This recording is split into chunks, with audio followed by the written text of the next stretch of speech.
when you look at your shooting script as you're going along, and it's like, it looks like that, like a rainbow linoleum thing.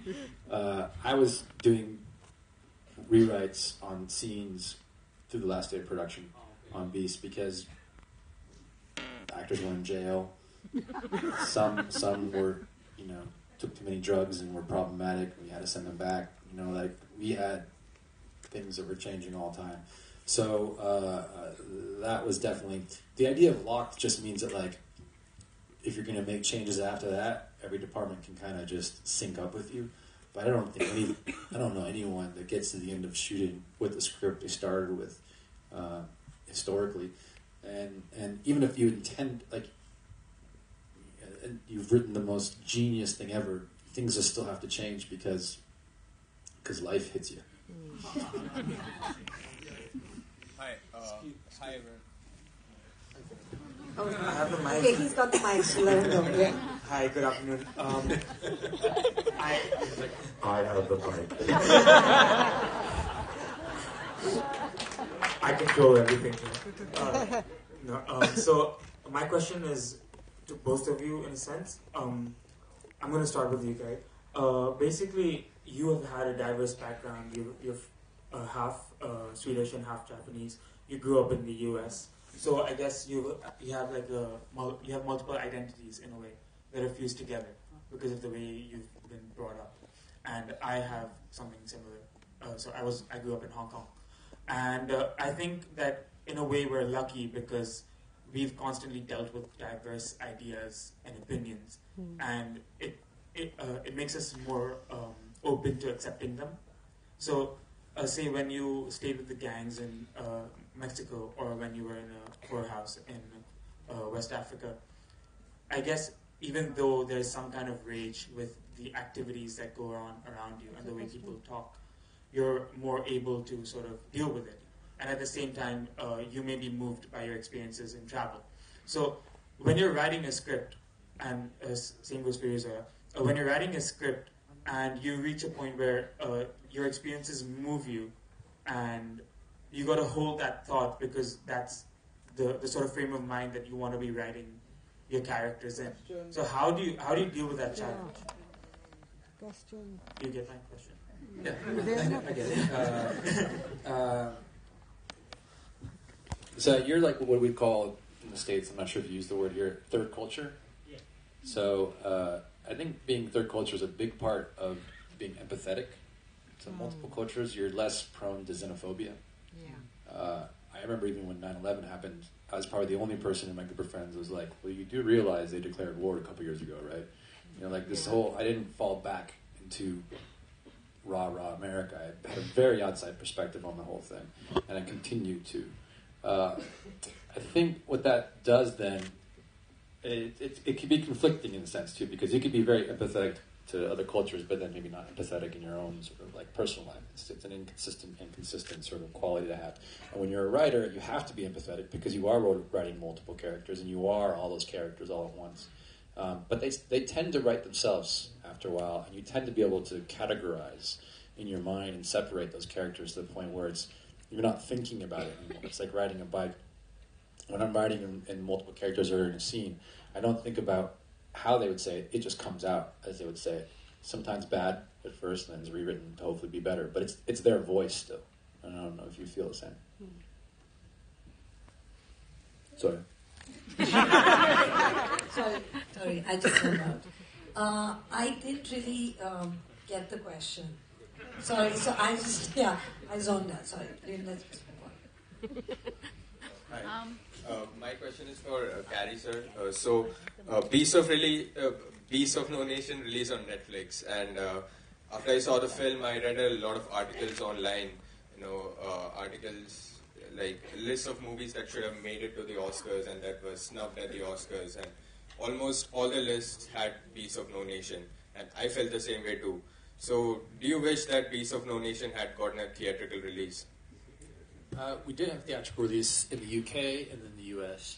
It was a very brief theatrical release, and it happened the same day it was on Netflix. It was also in cinemas. So we didn't have a separate window where you could only see it in the cinema. I made the film and finished the film in terms of sound design and color grade and everything to be experienced in this kind of a room. So, of course, I wish it was still playing in cinemas, but and forever and ever and ever, and you could have sing-alongs with it and people do different things. But it's just the reality, I think, of our business today in a multiplex like this, even when that small films get a very small window of time to be experienced, and then they go to your mobile and digital devices, and that's probably the way they're going to be consumed by the vast majority. So it sucks, but that's the breaks.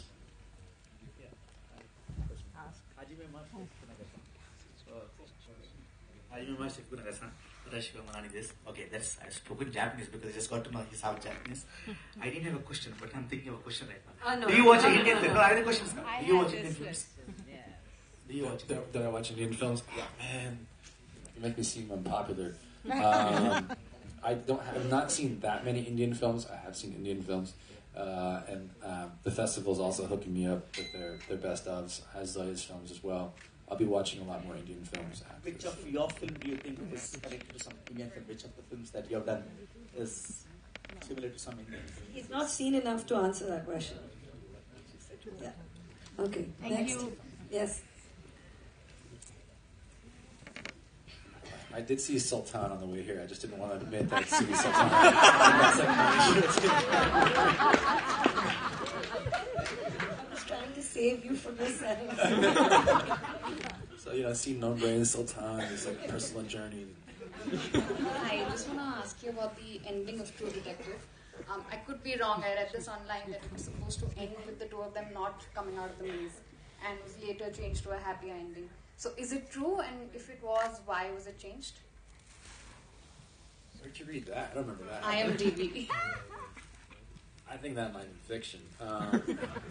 As far as I recall, there weren't that many drafts of episode 8, let's put it that way. So we shot what was there.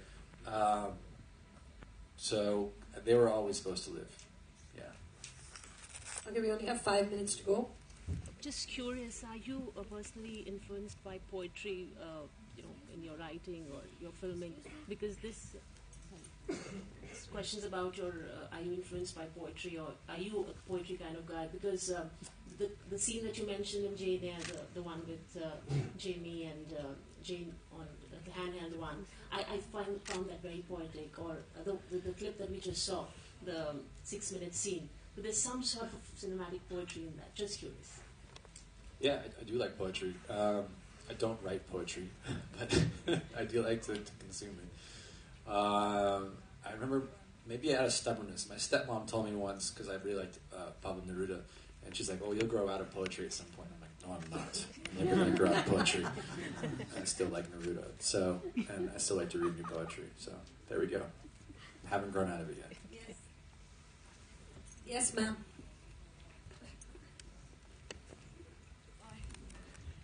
Okay, so now that you have some distance from the movies you made before, do you ever go back to any of your films and know that was a glaring mistake or something that you could have done better or it was absolute rubbish?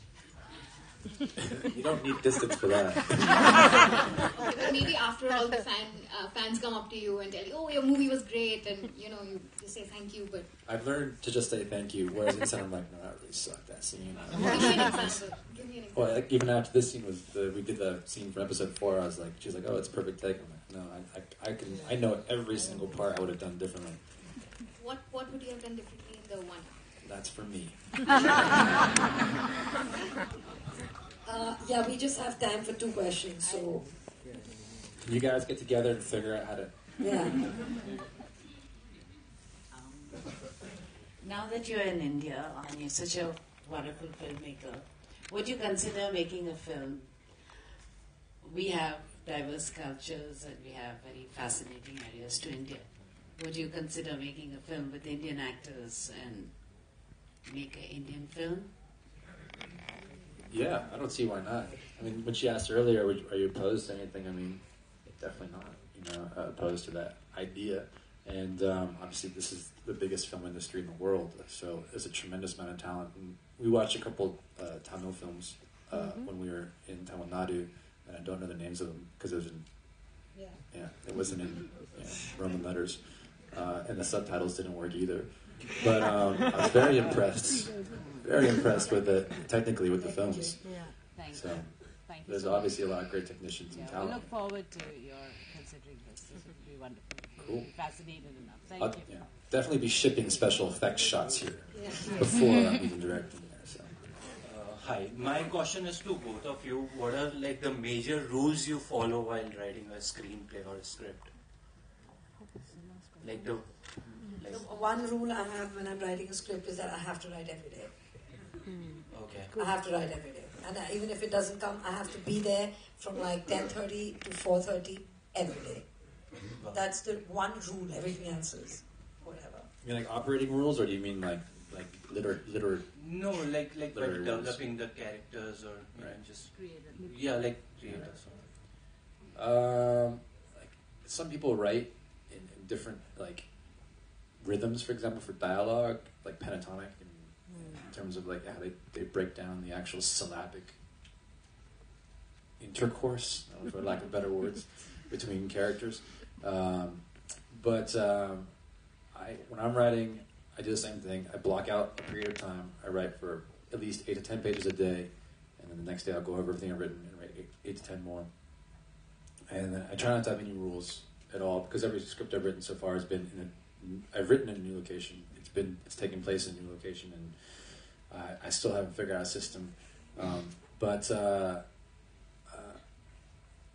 think dogma is tough, because dogma is limiting. But dogma could be great. So maybe that's the dogma.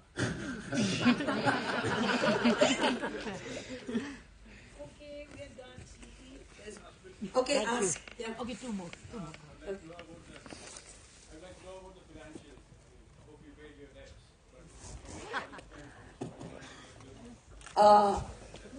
No, I'm sorry. You don't ask box office questions. You're asking in Bollywood.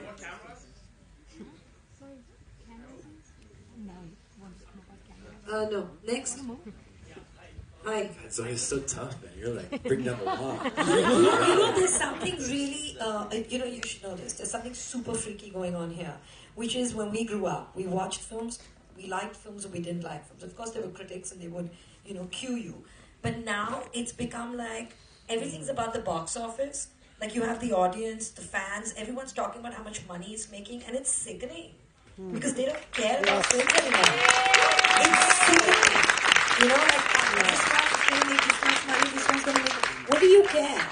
You're not making any money from this film, boss. So either you like the film or you don't like the film. Which is why you mustn't answer these questions. That's a new rule. Thank you, ma'am. Thank you, sir, for this wonderful talk. I have a question regarding a statement you made that when you took the cinematography on yourself, you had one less person to deal with and please. Now, being an AD, I've seen this thing. So, being a nomad, being a surfer, being a gangbanger, and then coming from being politically totally incorrect person to being on set the person whom everybody looks up to, and then you have to preserve your peace of mind. That while pleasing others, you don't lose your perspective, your peace of mind. So I'm sure you had initial struggle with that process from being that nomadic person to a person who has to deal with people and then keep his own mind sane. So how do you deal with it, and what kind of struggle you had with that kind of thing? And of course, on a film set, when there are so many people working and all are connected to one person, the director and producer, how did you deal with that, being connected to so many people and trying to please so many of them? Well, I think that your most important job as a director is to make a good film. So some people do that by being complete assholes and forcing or just being the biggest bull in the room and getting their will that way. And other people are charismatic and charm people. I don't think I'm either of those. What I try to do is be a clear communicator as possible. Try not to piss anyone else off unless I have to.